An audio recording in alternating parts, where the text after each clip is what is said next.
2002, 2003. The market hasn't just developed, and so the vendor didn't have the necessity to sell their software.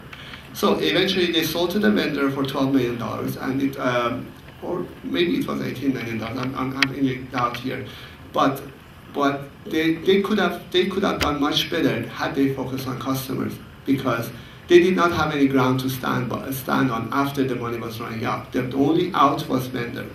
So that was one of the experiences.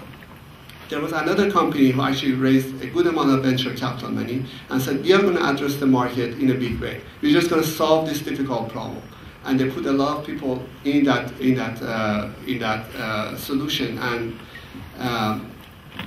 again, this was a difficult problem. The sales cycle is long. You have to understand the queries that the customer wants, and there was no shortcuts there, unfortunately. Even if you have a lot of technology, you would not be able to solve the exact problems that the customers want, because it would take a long time to figure those out. So they eventually ran out of money and basically had to close it. There was another company, basically was based on PhD thesis of a few bright people, bright students. They were solving a very difficult problem. They were putting a distributed system together to solve exactly the problem that the software-defined networking is solving today. The problem was that it was 12 years ago. The market was not ready for that. They could have pivoted and solved simpler problems like we did. When Global Crossing came to us and said, you know, I just want to know where my tunnel is going to the network and how much reservation is there. Don't worry about the optimization or your fancy algorithms or anything. Just show me that. We said, okay, we're going to do that.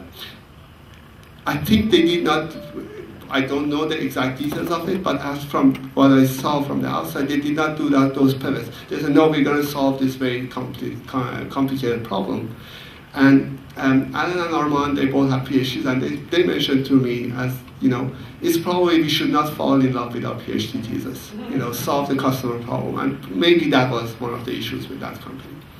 And there is another company who also started around our time frame. They were engineering, had great technology, and they have a lot of customers. They have a lot of good engineering solutions, but their whole solution just haven't gotten the customer retention or the traction to provide upsell for them. I think the issue over there was that it was too engineering focused and not enough product management going into their solution. They restarted the company, and I think they can do great, and I wish them well. They're a really great company and really have a very good technology. But the lesson for us over there was that we actually had a very product management focused company. We would talk to the customers, we had the customer product management would partner with the engineer, actually took the technology lead a lot of times to say, this is what we're doing and this is what we are not doing. We could not just go and do cool technology stuff because it was cool or it was, you know, we thought in engineering that's a great thing to do. So, and there are obviously SDN successes already. Like Nicira was sold by $1.2 billion, Contrade $178 million to Juniper, and these are very young companies compared to us. Nicira, I think they had less than $10 million of revenue. So these are very strategic buys. These are not based on the you know, customer retention and things like that. These are people making big bets on the technology in a strategic way. This is what I had to share about our story. There's a lot of details that we can go through, but I will leave it to the questions and you know, to see. Thank you, Arash. Alan, we will have time for questions. Alan is ready to pounce. Yeah, so thank you, Arash, for a great story. Really appreciate it. Which I forgot to mention, which obviously this is one of the great stories of bootstrapping, bootstrapping the company in a software product. I know a lot of companies bootstrap in services, which is much easier, but I guess I'm surprised because I was part of one of the optical switching network company I founded, 99 Networks. I know how hard it is to chase these service providers, and I know even the companies who had reached 80 million there. Supposedly contract coming yesterday from Verizon, and then they folded it in 9 months because Verizon said, okay, sorry, we want you to have billions in your pocket. I don't think just a metaphor, but some of my VC friends like Prashant are smiling, so they know the story. So, which is really a great story, and kudos to you, Alan, and the team for being successful with service providers as the market. Because I really try to run away from service provider market for any new things. A lot of people do that. So with that, just one question in one of the graphs on SDN kind of market. Seems like you kind of mentioned, and I was looking at it, you said you feel that it's at the peak or maybe around there. And that was one of the questions I wanted to ask you. Why do you think it's around the peak, or do you think it's there, or is it? Because obviously Juniper, Cisco, and everyone, Cisco also had Inslimi, Prem had spoken here last year also. Everyone has their own, they have their own install base. They're trying to make sure they can leverage that. Then you have new ones like Nicera, Big Switch, and a number of other companies who are trying to say, get away from these established guys. So just kind of your more, if you can elaborate. Maybe I should be more careful. I think that SDN is going to follow that curve because there's a lot of hype around it. That doesn't mean it's gotten to the peak. I don't know if it's gotten to the peak. What I do know is that now a lot of people have gotten over the first wave of excitement, and they're actually excited about it, but now they want to actually see solutions working. They want to be able to see their networks being controlled by this software, or the promises of the cost savings, or more control, or all the other promises that are there. They want to see it delivered now. So we are past the phase that, this is a strategic buy. I think we are in the phase that, let's see it working. Having said that, once some of these solutions are deployed, there's another ecosystem that's going to develop, and a lot of opportunities in there in terms of providing software there. Imagine, you have all of your appliances now running in a data center. Your storage is there. Your critical applications are running there. You need to have the same credibility and believability in that infrastructure that you had in when you had it in your own enterprise. You need to have SLAs. You need to have all the other aspects. But the thing, it's a lot more complicated now. It's all in software. You can't go take out a piece of hardware and fix it now. You have to debug it. You have to pinpoint the problems. And if there is a problem, it's actually harder to visualize or see it. There's an ecosystem that's going to develop. There's a lot of companies have opportunities to go in there. But the original wave of this is SDN and all that, people have been talking about it for 5 years now. I mean, they think they understand the problem. All the large companies actually have strategies about it, what they're doing about it. They may successfully execute or not, but I think we are past the first wave of excitement, but the next wave of excitement coming, and that's going to be the solution being delivered. One question not related to the technology. So I know, growing up in Iran, so did you ever think, or is there any moment when you thought that you were going to become an entrepreneur, whether in Silicon Valley or anywhere else? No, that's a very good question. So for people who don't know, I was 10 years old when the revolution happened in Iran, and I left when I was 23, while I was in the middle of my master's. So I went through the revolution. There was an Iran-Iraq war, which is a very brutal war, and that's the environment I grew up in. And I was in engineering. I always knew I loved software and engineering, and I liked engineering. And I fell in love with doing software towards the end of my undergrad. Actually, I was doing hardware engineering, I was doing electrical engineering. I always knew that I wanted to, actually, I always knew I wanted to start companies. That part I knew.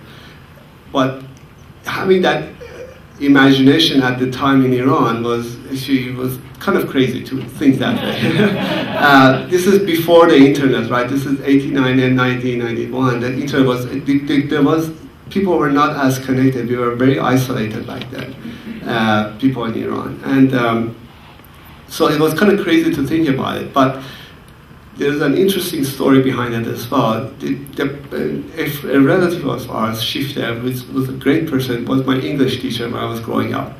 She came to US, and she ended up working at Apple in the Newton group. When I was in undergrad, she came for a visit to Iran. She brought a t-shirt, Newton t-shirt. And I wore that. When I wore that T-shirt, I had this special feeling that someday I'm going to be working with this. You know, it's hard to quantify this kind of feeling, but it was completely crazy to think that way. And you know, in Iran, you have this rule that if you hadn't gone to military service, you cannot actually leave the country. They don't give you a passport. And I through some special circumstances, I ended up with a passport and just came to Microsoft to work. I arrived on September 14, 1993. I went to Microsoft, I arrived at 1 p.m., went to Microsoft at 3 p.m., met my future manager. He said, "You're too tired today, come back tomorrow." And between 3 p.m. and 5 p.m. I went and rented a house and got basics of the living, and next day I was working. And it was a great experience for me because I was like a kid in a candy store. I would stay in the library until 4 a.m. every night just because there was so much to learn and so much interesting stuff to do. But I had the feeling about entrepreneurship, but how it would materialize, it was crazy to think about it that way. Thank you for sharing, I appreciate it. So we'll open to the audience now, and I know Ellen's waiting. Ellen.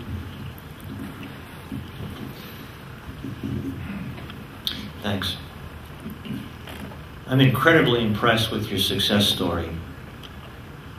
From 42, 43 years experience, I know it's very, very hard to penetrate the telco space, particularly the large telcos. And they like to do traffic engineering, capacity planning, traffic management themselves. They don't even look at big vendors like Ericsson, Alcatel, Nokia, Siemens Networks to do it. How did a startup company like yours break in and overcome the not invented here syndrome that large telcos have with their own secret sauce for doing these kinds of things that you were successful in doing? And correct me if I'm wrong, but that's what made your company. The software-defined network was just a vision. There is no software-defined network. Anyone who thinks that is dreaming. I think you made your reputation on those things. How did you do it? Very good question, and actually I would love Alan to join me in answering that. I tried to do that myself, but I wasn't successful. No, you're absolutely right. When you go there as a startup company with like 4 people. I'm also enjoying it. I'll pull up a chair.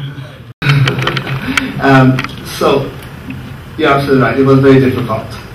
With a 4-person company going to Global Crossing and saying, "I'm going to solve your problem," the first thing they're going to say, "How do I know you're going to be around a year from now?" A whole staff of people that want to do the same thing. Right, and we ran into that, and we still run into that in the service providers.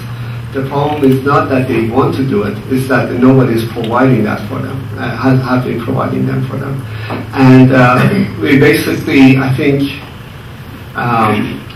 by being very focused on finding pain points and solving them cheaper than they could, and persevering, and having Armand basically talking to them all the time and figuring out, managing their expectation and delivering that solution little by little, and taking that time to develop our software. And over the years developing a reputation that we can actually deliver. And that helped us. But still, it's not easy. All of these telcos have large teams, 10 times the team size of our team doing a similar software.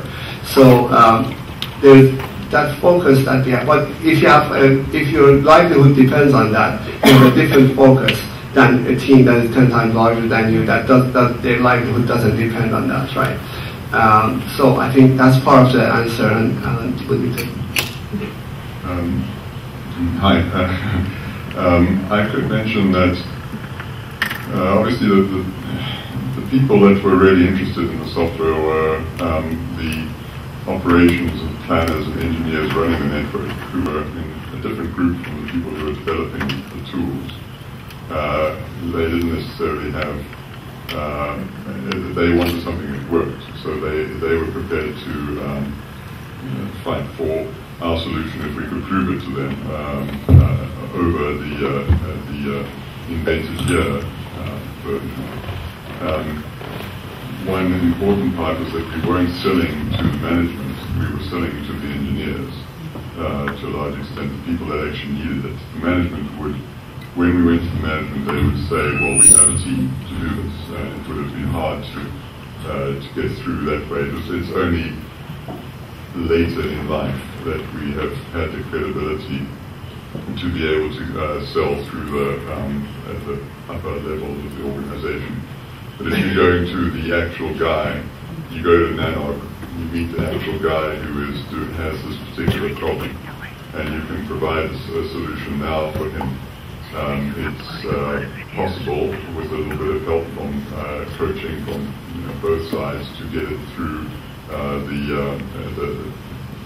the budget and get they do have a budget for some of this stuff, and you can get it through. But having said that, there are a couple, one telco in particular I could name that which I won't name, that we could repeatedly sell to get to the point where we had lots of believers, but they would say, we have an internal thing being built, wait a while, it didn't get built, we'd come back, we'd sell again, and we still haven't really got into that company because the internal... well, that's the non-invented year syndrome. They don't want to buy your stuff because they think they can do that. Absolutely. So there are organizations for which that is strong enough that we were never able to penetrate, even though we could make an extremely good business case at that. But for other telcos who were able to do so. Others we could. It's very impressive. A little bit of tended to be the more, I suppose, less ones with a less entrenched history, a bit more modern, a bit more adaptable, but newer to the game. And then there's some that are very new to the game now that are not networking companies that are built, that are software companies doing networking rather than networking companies. And actually, we have the same problem sometimes from them as well, because their whole company does software. They think that they can do software. So we get it from both sides. They're both the very conservative companies and the more modern, very software-oriented companies. But there was a space in between those two where we have been able to get a big penetration. Congratulations to your success and further success. So, Adam, just quick, I noticed that you had a person you hired from the crossing in your second slide, right? Do you think that also helped a little bit, getting to that customer?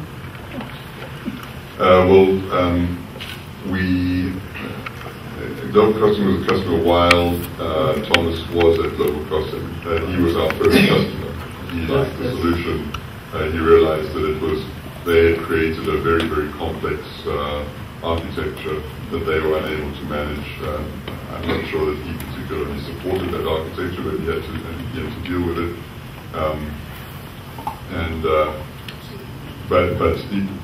But when he liked and Global Crossing to do very well, he came to Caridan, and he's extremely good. Remember, none of us really had networking backgrounds. My background is in math and statistics. Armand PhD was in linguistics. Arash is the only one that knew much about software, although Armand mostly worked in software before. We didn't know anything about network, so we were probably have been very naive about it. And Thomas had that serious credibility, which was very useful for us. Thank you. So, first of all, congratulations, and I'm delighted that someone like you is here. My question was follow-on question to Vijay. You heard from our president that I had chapters in 17 countries, 62 cities. I've gotten to know some Iranians, and you said what the environment was in that year. And so I don't know whether you know Nushin Hashemi, one of the prominent Iranian persons who serves with me as a trustee of the India Community Center. So the question I have, maybe of others' interest, is about entrepreneurship as you see it in the Iranian community here, as well as Iran today, which is of course a continued difficult situation. India has a lot of relationships, so I'd love to get your perspective of what is happening and what is happening in the Indian Iranian community, in your Iranian community here. Yeah, that's a difficult question for me to answer because I don't want to speak on behalf of the people who live in Iran. They are. I'm sorry. Here. The Iranian community in Right. Santa Clara County. Right. So there is this obviously brain drain that is happening in Iran. Basically, any student who can applies in the third grade, in the third year of the undergrad, to come abroad, to study abroad, and a lot of the universities.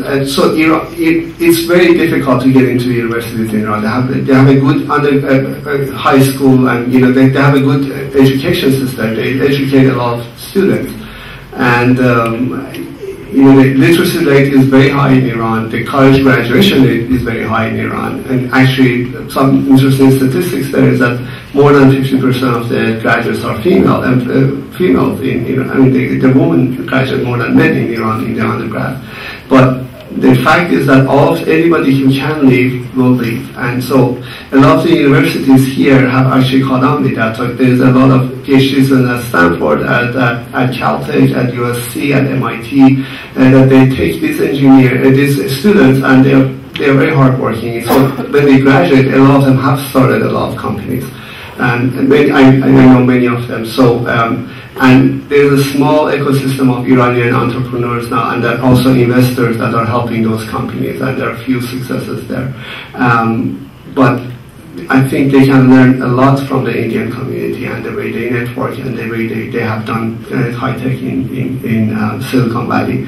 But it's a small group that is actually turning out a good number of companies. It doesn't answer your question. Just to that point, the machine has been asking us to be able to see just like we did in Pakistan.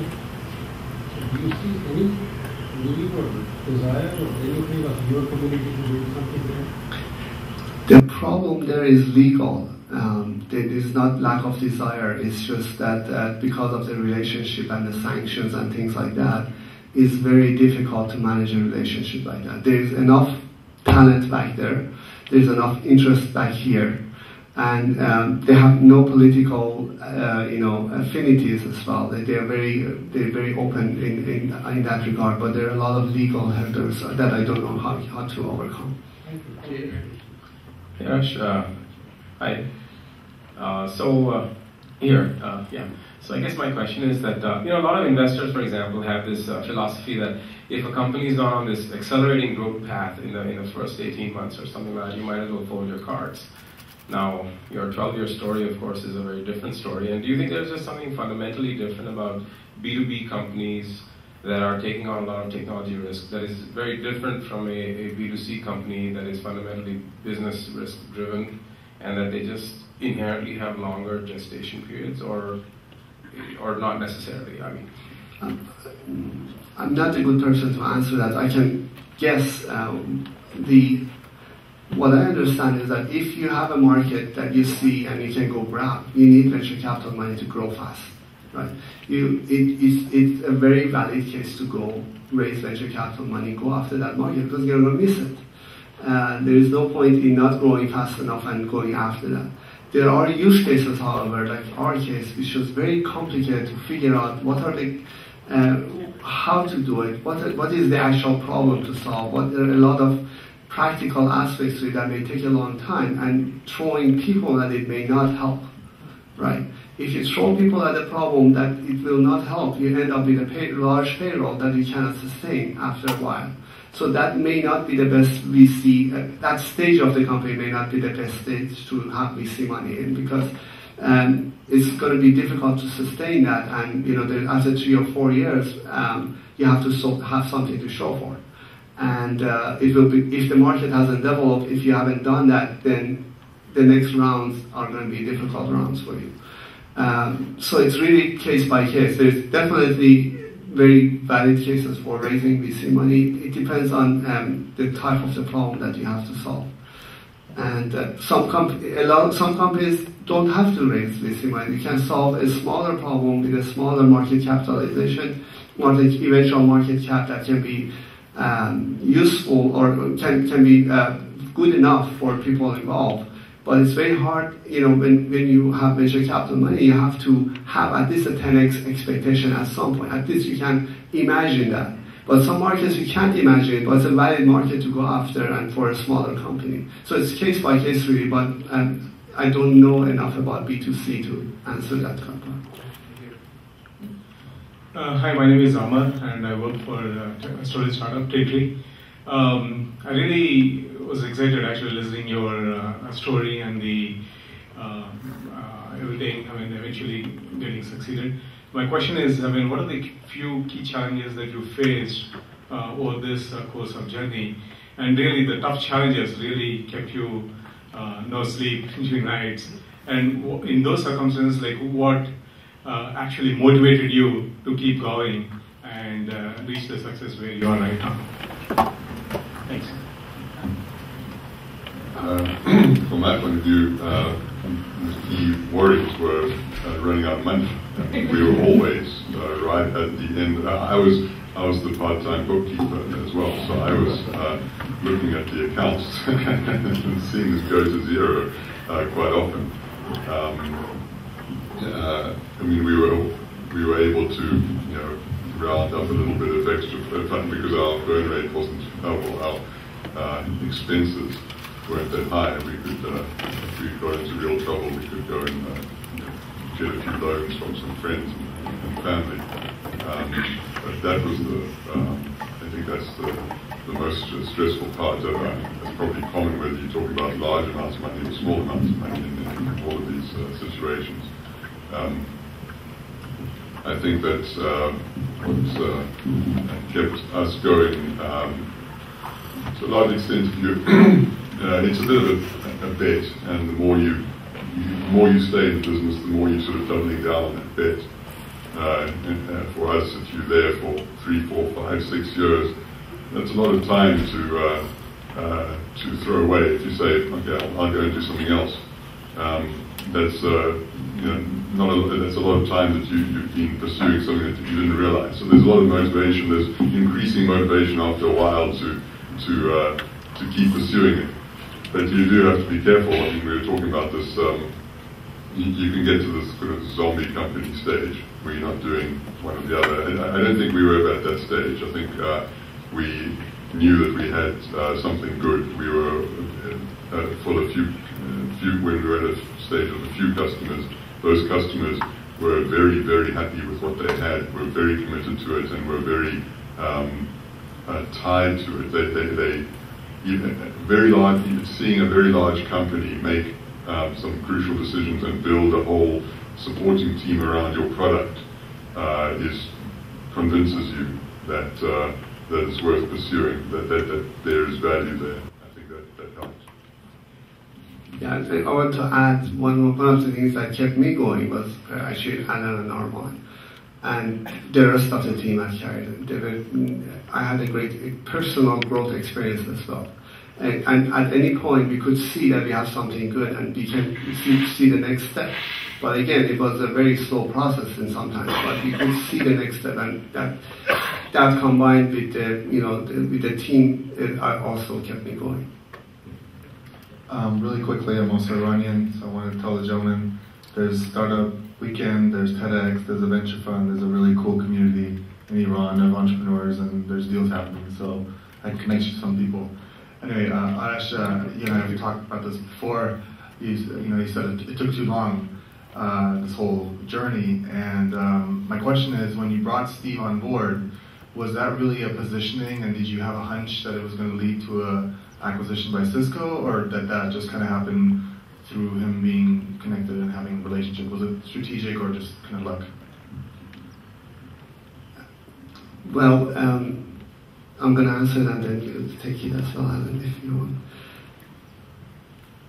But maybe, after a few years, every year we will say, this year we're going to actually look at if there's an exit for us, right? And it was like, you could see that we have, revenues, it's a profitable company, we have a good solution, we have customer traction and loyalty, and it was worth something, right? And then we would considering, okay, every year we would evaluate, is this a good year for us to considering an exit? Is this a good year to consider raising venture capital money? We didn't, as Alan mentioned, we didn't want to become a zombie company. We just always wanted to have the growth and, that aspect of the company. So by the time we brought Steve, we had talked to people and they said, if somebody looks at you from the outside, is going to see 3 people controlling the company who are the managers of the company and so who run the company and are the board of directors. We need an independent voice there. We had already worked with Steve. Armand knew Steve from, we had a 12-year relationship with Cisco as well. With all these vendors, we have had a long relationship with Juniper, Cisco, Alcatel. So it's not that we were picking Cisco for anything special. And Steve was a very sound, it was one of the greatest decisions we made. It was a very helpful member of the board to have him. So it wasn't targeting Cisco, but Cisco was definitely one of the targets as well.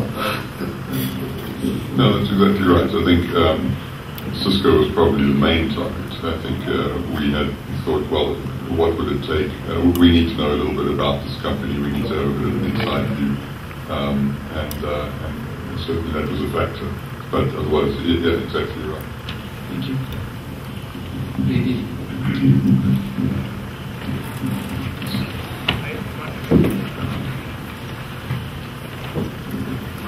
Hi, my name is Preeti. I used to work for Cisco. So, quick question. Now that you're acquired by a big company, what's going well and what are the challenges that you're seeing, right, that you would like to overcome? And what do you see as the future?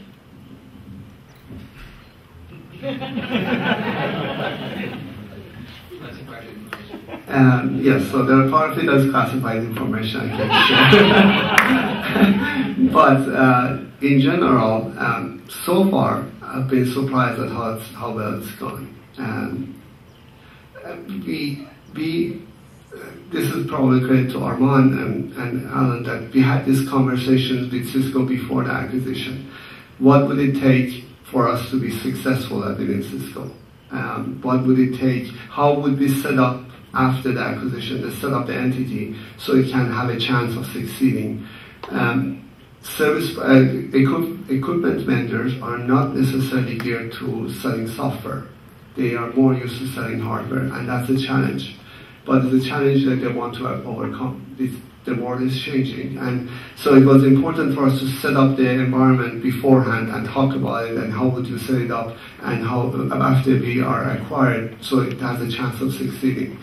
So as part of one of the things that they've done is that they created a new business unit and they put us in that business unit. The whole focus is on software. So that helps a lot as opposed to being acquired by being observed in a business unit that has 2,000 people who are working on routers and other aspects of the business.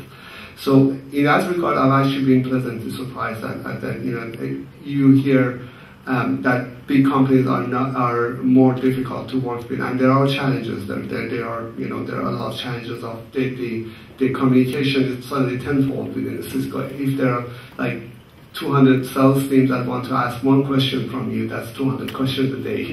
It just the scale and all those things are different. But I've been pleasantly surprised so far.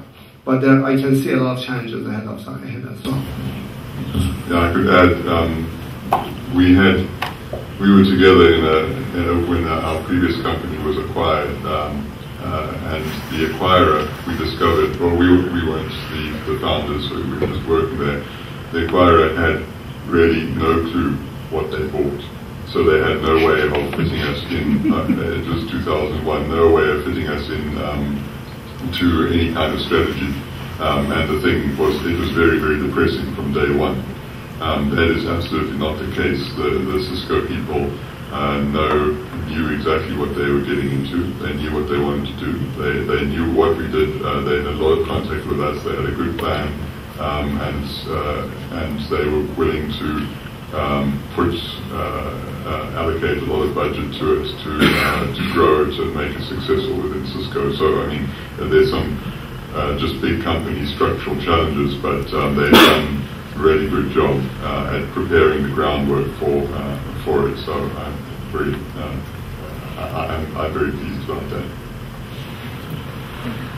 That's a perfect segue into my question, which is, as a small company, 141 million is a beautiful exit, so congratulations. But do you still have, 6 months later, a thought that maybe this was $1 billion that we left on the table? You had no VC on your back, you're a small company.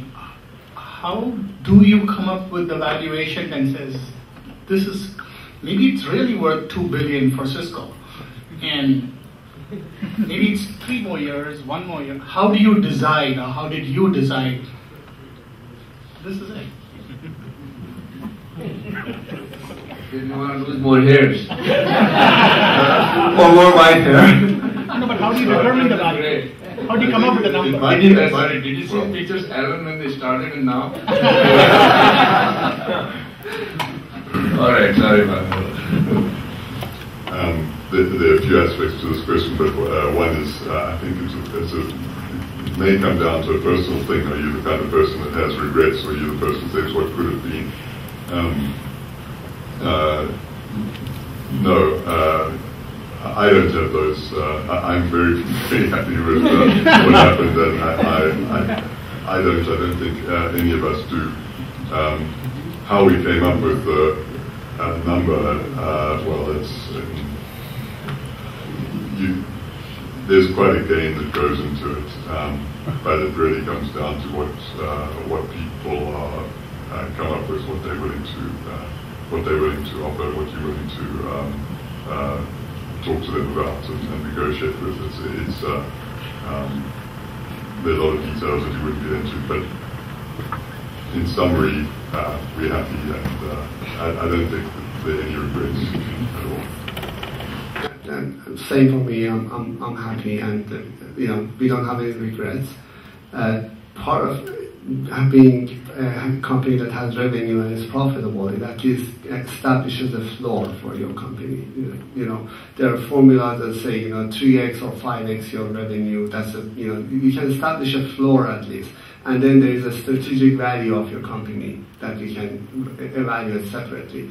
Not that I know how to do it, and not that as Alan said, it's an art more than a science, and probably a lot of people know how to do it much better. It's often quite unrelated to reality, but it's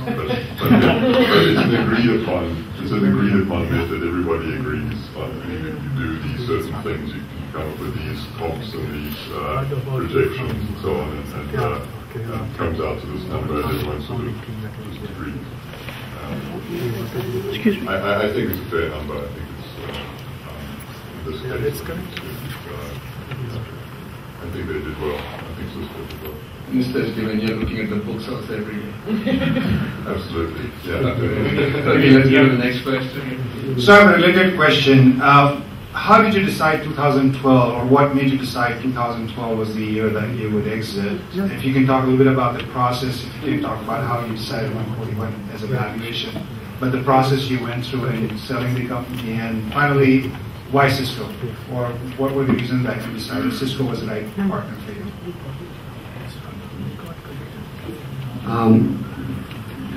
2012 just happened to be the year that we could exit.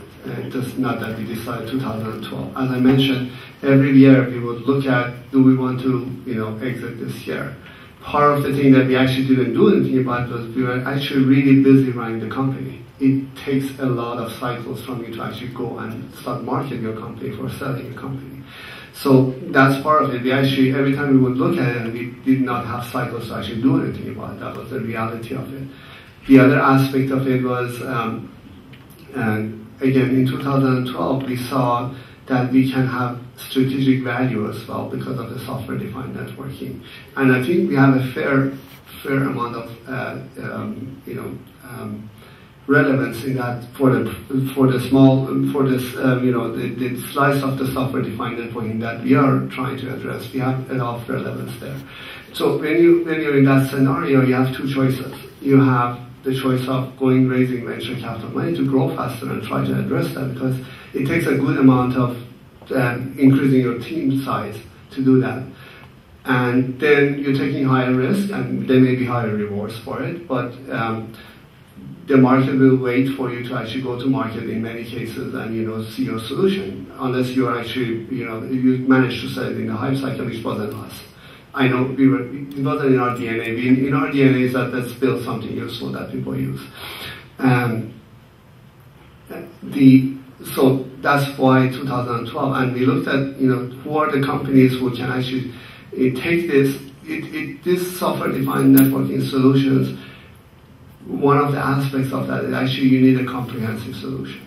You need different pieces for the data center, to the WAN, to the data center, to there's all these pieces have to work in concert with each other. And if you want to address this properly, Cisco is a good place to address it because they have all these different pieces, and our piece fits well within those aspects of it. So Cisco was a good candidate. Again, we had good relationships with Cisco, people within Cisco.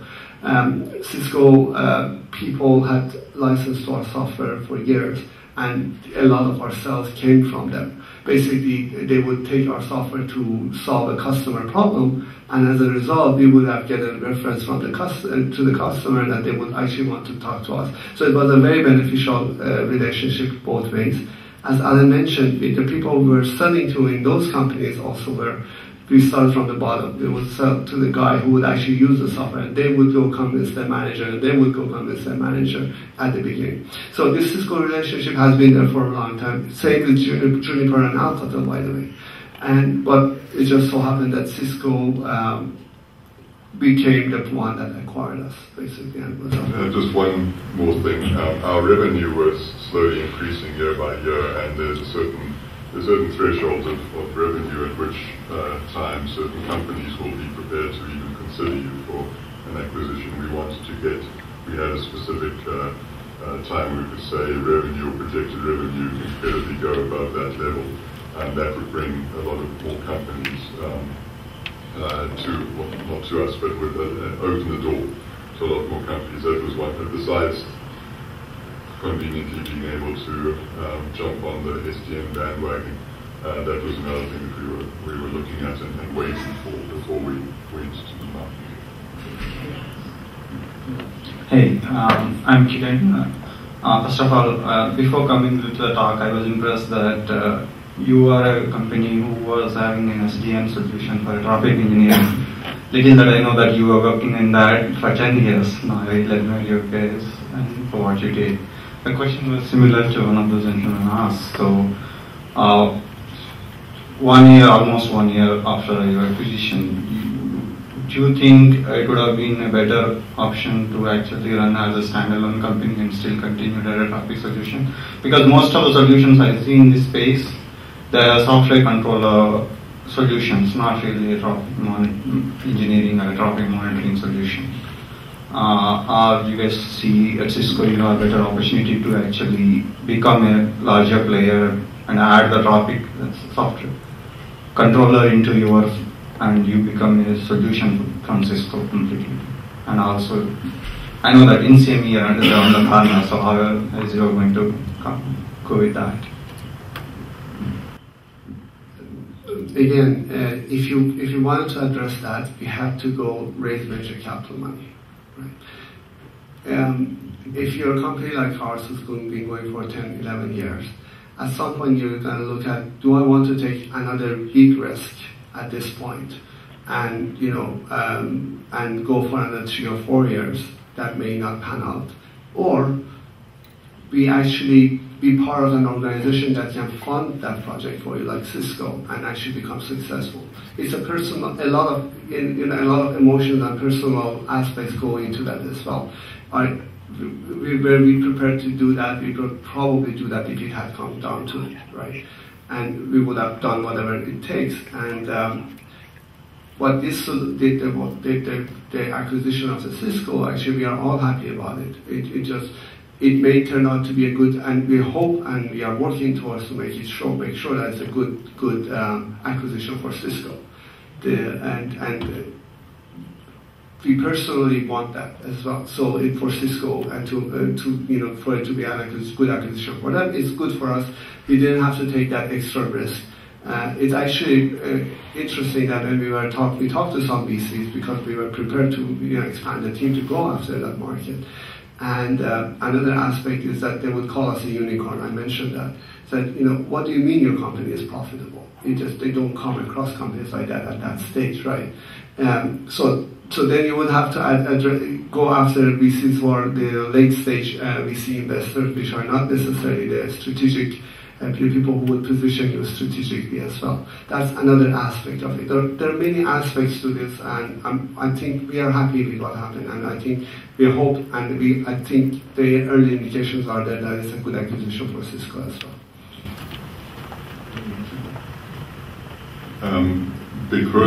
Because at that stage we were privately held, I think we had more options. I think if we had a substantial VC ownership, we perhaps would have been more encouraged by the investors to go big.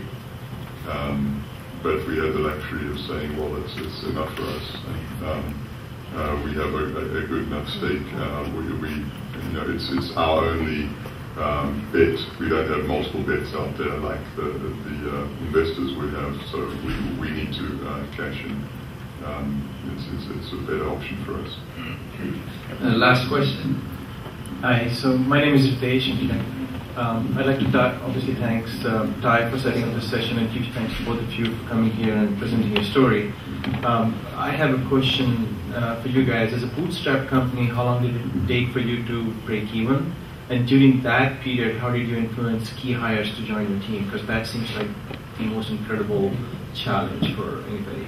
And as a follow-on question to that, would you recommend others bootstrap or not? Only one question.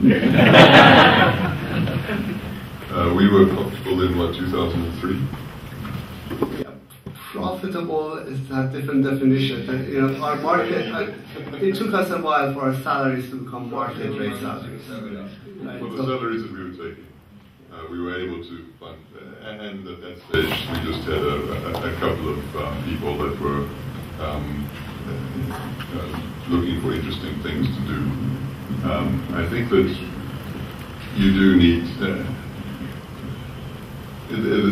you can go into this to you be interested in creating a business and going through the business process. The whole idea of raising money, building a company, having a name and a logo and marketing and so on. You can also actually just be interested in the technology. And it's not necessarily one or the other is better, but a couple of the early people and us to a certain extent were really just to a large extent interested in the technology, and we were able to attract a couple of those people. And then, we could get, it didn't take very long before we could at least, those 2 or 3 people that were working for a few years, it was very small, were able to get normal salaries. And obviously because it was such a small group of people, a reasonable equity stake. So that combined with a good culture, I think kept it going. Would you recommend us? Right. Yeah, well, thank you so much for just awesome, incredible story. Here is a question. My question had to do with luck about entrepreneurship. You displayed passion. Great determination, and of course you are just so motivated. And I know you got lucky because at least the 4 of your people, the 3 founders and the 4th one who hired, they all had letter A, so that was a lucky letter, okay? Arman and, Arash and Alan and Andre, right? So can you describe, like when you really, felt maybe a couple times when you really felt you were very hopeless, nothing was going to work out, what were the lucky breaks that came in your life? Because I think that story will be very true to every entrepreneur that they go through the journey, and this is something that happens. So if you can think about something like that or share with us. I know sometimes you're very right. Sometimes think that when people look back on if they have some kind of success, they will rate, what caused the success. Well, number 1, probably talent. Number 2, probably hard work. Number 3, luck. And in reality, it's the opposite. Number 1 is luck. Number 2 is hard work, and number 3 is kind of talent down there somewhere. I really think that luck has a huge lot more to do with things than people are willing to admit. I think that we had specifically tried to minimize our dependency on luck by going slow, by getting verifying the market with customers first, and so in a way that the whole putting ourselves through that very constrained time, we knew that this was at least maybe different for different people, but for me, I'm not a serial entrepreneur.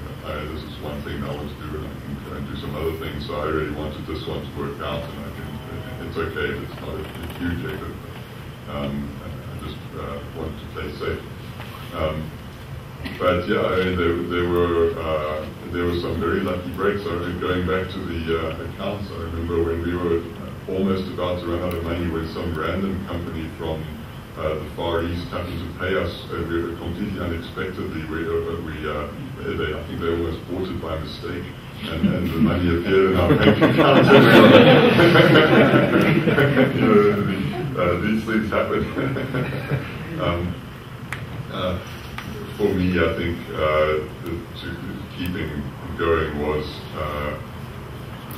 different people have different personalities. Some are get very enthusiastic and very depressed, and very enthusiastic and very depressed, and perhaps, to be honest, perhaps I'm a bit more like that. I think that Armand, who's unfortunately not here, was very stable about things. He didn't get too excited about anything. He didn't get too depressed about anything. And I think you need somebody like that.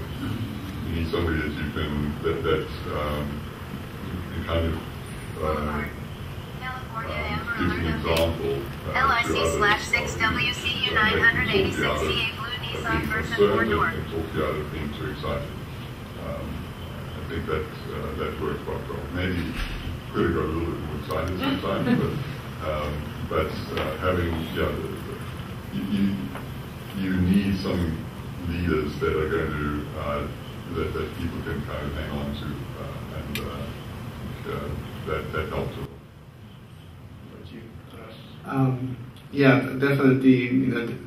Armand heard from me every time we were going to hire new people. A new person was saying, "Do we have enough money for 6 months?" And that was my criteria. If you don't have it, we can't hire anybody. And he would say, "No, it's going to be okay. I know it's going to work out."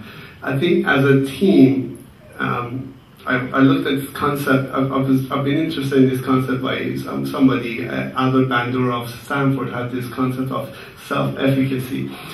As a team, combination of Armand and Alan, for me, it increased my self-efficacy, basically believing that we will achieve what we are set out to do, although there will be ups and downs into it.